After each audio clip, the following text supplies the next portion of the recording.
आपल्याला दोन गोष्टी सांगतो की मनोजदादांच्या ज्या मागण्या आहेत त्याच्यामध्ये सगळे सोयऱ्यांचा GR आहे आणि गॅझेटियरची सुद्धा मागणी आहे. तर इथं सर्व जी लोक बसलेले आहेत कार्यकर्ते सगळ्यांनी एकत्र काम केलेलं आहे. मनोजदादांची जवळ निकटचे सहकारी राहिलेले आहेत, त्यांना सुद्धा मनोजदादांच्याबद्दल आदर आहे आणि सगळ्यांचंच म्हणणं असं आहे की मनोजदादांचा योग्य तो आदर ठेवून या सगळ्या प्रकरणामध्ये निर्णय घेण्यात यावा आणि आमच्या मुख्यमंत्री महोदयांचं तेच मत आहे. त्याच्यामुळे सगळ्यांचं एकमत झालेलं आहे. तर मला आता खरं तर आमच्या गणपतीला जायचं आहे आणि मला नंतर फ्लाईट उडायची परवानगी नाही आहे म्हणजे आपल्या ह्याच्यावरून.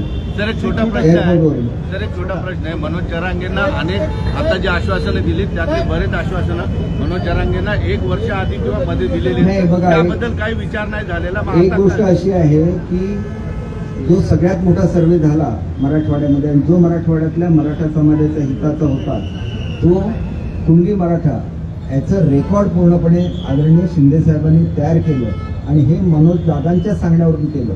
ही फार मोठी अचिव्हमेंट आहे. एवढी मोठी मोमेंट कधीही झालेली नव्हती.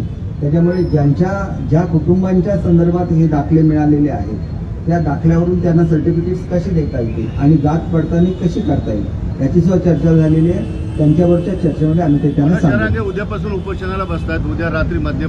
शेवटी असं आहे की दादांशी माझ्यासोबत चांगले संबंध आहेत. मागच्या वेळेला ज्यावेळेला ते नवी मुंबईला आले होते त्यावेळेला मी त्यावेळेला उपस्थित होतो आदरणीय मुख्यमंत्री महोदयांच्या बरोबर आणि त्याच्यामुळे मुख्यमंत्री महोदय जी काही जबाबदारी आम्हा त्यांच्या सहकार्यांवर टाकतील ती घेऊन आम्ही मनोजदादांना भेटू. आवश्यकता असेल तर मी त्यांना विनंती करेन की आपण स्वतः मुंबईला या आणि चांगला असा शेवट म्हणजे everything is well that ends well असं म्हटलं जातं. ज्याचा शेवट गोड होतो ते सगळ्यात गोड असतं आणि त्याच्यामुळे तशा पद्धतीने हा प्रश्न मिटावा असं मला वाटतं. धन्यवाद. मराठा समाजाने अपेक्षा करावी का की हा गोड शेवट होणार आहे? शेवट 100% गोड होणार आणि छत्रपती शिवाजी महाराज समोर आहेत त्यांना नमन करून सांगतो की मुख्यमंत्री महोदयांनी त्यांची शपथ घेऊन सांगितलेलं होतं की आपण आरक्षण देणार आणि 10% आरक्षण त्यांनी दिलं. एवढा मोठा सर्वे करून.